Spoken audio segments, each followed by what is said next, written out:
भाग्यश्री ने नाक की तरह फुफकारते हुए कहा, अब इस घर में तेरे दिन खत्म हो गए हैं बुढ़िया। आने दे, तेरे बेटे को आज फैसला हो के रहेगा। तुझे इस घर से नहीं निकाला तो मेरा नाम भाग्यश्री नहीं। सरस्वती देवी के लिए बहू बेटे के साथ रहना दुष्कर हो गया था। इकलौता बेटा था जो अब पूरी तरह पत्नी के रूप जाल में फंस चुका था। माँ की एक भी नहीं सुनता था। सरस्वती देवी के पति का देहांत हुए 6 महीने भी नहीं हुए थे कि बहू ने अपने रंग दिखाने शुरू कर दिए थे। जो मन में आता था सुना देती थी। सरस्वती देवी ने अब बहू को जवाब देना भी छोड़ दिया था। एक कान से सुनकर दूसरे कान से निकाल देती थी। मगर अब पानी सर से ऊपर जा चुका था। बहू घर से बाहर निकालने की धमकी देने लगी थी। दोनों का चूल्हा पहले से ही अलग अलग था।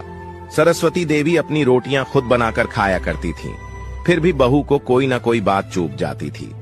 शाम को जब मनीष आया तो भाग्यश्री उसे अपने कमरे में ले गई। फिर न जाने क्या क्या पट्टी पढ़ाती रही। कुछ देर बाद बेटा लाल पिला होकर निकला।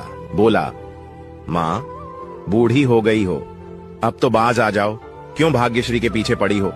माँ बोली, क्या जुल्म कर दिया बेटा। गैस खत्म हो गई थी इसलिए रसोई से सिलेंडर ही तो लाई थी, वो भी तब जब बहू ने अपनी रोटी सब्जी बना ली थी। बेटा गुस्से में बोला, झूठ मत बोल बूढ़ी, ये देख दोपहर का आटा वैसे का वैसा गुंदा हुआ पड़ा है, सब्जी भी कटी हुई पड़ी है। तुमने भाग्यश्री को खाना बनाने ही नहीं दिया। सरस्वती देवी बोली, अपने पोते की सौगंध झूठ नहीं बोल रही हूं बेटा। इसने आटा फिर से गुंदा होगा और सब्जी भी फिर से काटी होगी। जो खाना बनाया है वो बाहर फेंक आई होगी।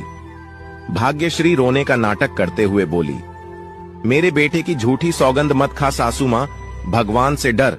मनीष ने मां का हाथ पकड़ा और बोला, तू अभी घर से निकल बुढ़िया, अब मुझे तुम पर जरा भी भरोसा नहीं है। तू मेरी बीवी बच्चों को नुकसान भी पहुंचा सकती है। सरस्वती देवी बोली, इतनी रात को मैं असहाय कहां जाऊंगी, कुछ तो रहम कर बेटा। मगर बेटे ने एक भी नहीं सुनी और सरस्वती देवी को घर से बाहर निकाल दिया। सरस्वती देवी चुपचाप घर से चली गई। भाग्यश्री एक विजयी मुस्कान के साथ खड़ी खड़ी सब देख रही थी।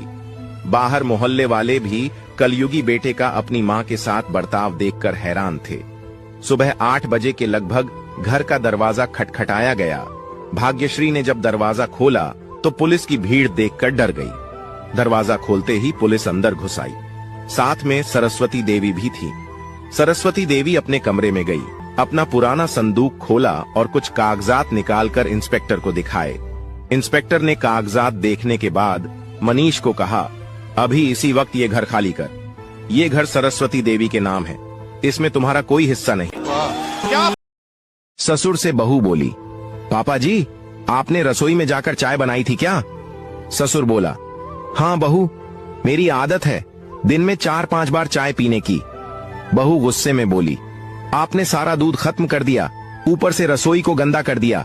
ये आपका गांव नहीं है पापा जी, यहाँ दूध महंगा मिलता है और रसोई को साफ करने में मेहनत करनी पड़ती है। ऐसा नहीं चलेगा, दिन में 2 बार चाय बनती है, उसी से काम चलाना होगा। बहू की बात ससुर के सीने में चुभ गई थी। वह अपने आप को रोक नहीं सका। बोला, दूध मेरे बेटे की कमाई से आता है बहू, तेरे बाप के घर से नहीं आता। मैं तो ऐसा ही करूंगा।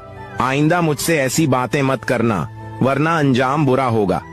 बहू तुनक कर बोली, वरना क्या कर लेंगे आप?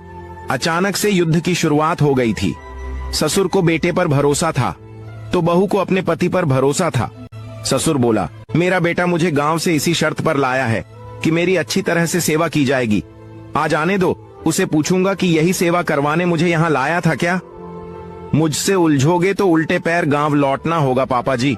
कह देती हूँ, ये मेरा घर है, जैसा मैं चाहूंगी वैसा ही होगा। शांति से 2 रोटियां खानी है तो चुपचाप खा लो, वरना बुढ़ापा खराब हो जाएगा। गांव में अकेले पड़े सड़ोगे। बहू की सीधी धमकी से बूढ़ा रामदास एक बार तो सिहर गया, मगर हिम्मत करके बोला, घर तेरा कहां से हुआ? मेरे बेटे की कमाई से बना है। उसको सरकारी नौकरी लगाने के लिए मैंने अपना खून पसीना एक कर दिया था। क्या मेरा इस घर पर कोई हक नहीं है? बहू तुनक कर बोली, बेटे की परवरिश सभी माँ बाप करते हैं, आपने कोई अनोखा काम नहीं किया। आखिरी बार बोल रही हूं, मुझे गुस्सा मत दिलाओ।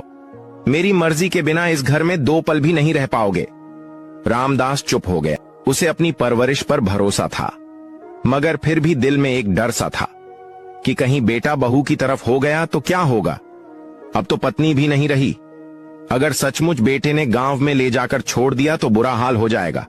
रामदास चुपचाप अपने कमरे में बैठा था।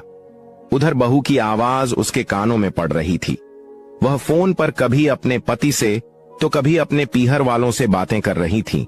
कभी कभी वह चिल्ला पड़ती थी। रामदास का कलेजा धड़कने लगा। उसने सोचा भी नहीं था कि बात इतनी बढ़ जाएगी। रामदास को याद आया जब उसकी पत्नी ने कहा था, मैं बीमार रहती हूं, जब नहीं रहूं तब अपने बेटे बहू के पास जाकर गर्मी मत दिखाना, चुपचाप रोटी खाकर कोने में पड़े रहना। मैंने तो तुम्हारे नखरे उठा लिए, मेरे बात कोई नहीं उठाएगा। अचानक रामदास को अपनी गलती का एहसास हुआ। उसने सोचा अभी बहू से माफी मांग लूं, मगर अब तो स्वाभिमान का सवाल था, इसलिए चुपचाप कमरे में पड़ा बहू की बातें सुनता रहा। क्या बात है।